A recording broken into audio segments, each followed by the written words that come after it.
শুভ দুপুর বন্ধুরা। তো আমি দেখো লাই পাতা নিয়ে বসেছি, আর এই লাই পাতা সিদ্ধ করব, সিদ্ধ করে খাবো। আমাদের পরিবারের সবাই পছন্দ করে এগুলো লাই পাতা। আমি এই যে দেখো কড়াইয়ে দিয়ে দিয়েছি, তো পাতার মধ্যে দিয়ে দিচ্ছি কাঁচা লঙ্কা, তারপর রসুনের কোয়া দিয়ে দিচ্ছি, পেঁয়াজের টুকরো দিয়ে দিচ্ছি, আদার টুকরো দিয়ে এখন এই যে দেখো সামান্য জল দিয়ে আর লবণ দিয়ে সিদ্ধ করব। আর কিছু করব না। আর সিদ্ধ ওই যে আদা রসুন কাঁচা লঙ্কা পেঁয়াজ এগুলো একটু ভর্তা করব, আর আস্তে আস্তে সিদ্ধ পাতা থাকবে। কারা কারা এইভাবে খেয়েছো কমেন্ট করে বলো। এখন দিয়ে দিচ্ছি লবণ।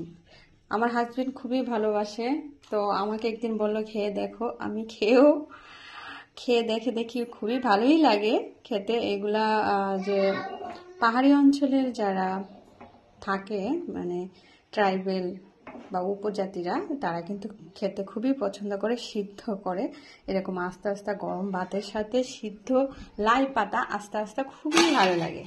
তো আমিও গরম ভাত আর লাই পাতা টাকা দিয়ে দিব। আর আমার মেয়েরাও কিন্তু এখন খেতে খুব পছন্দ করে।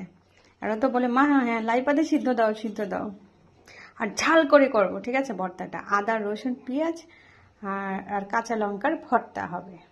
বন্ধুরা দেখো ঢাকা সরিয়ে নিয়েছি, কত সুন্দর হয়েছে তাই না?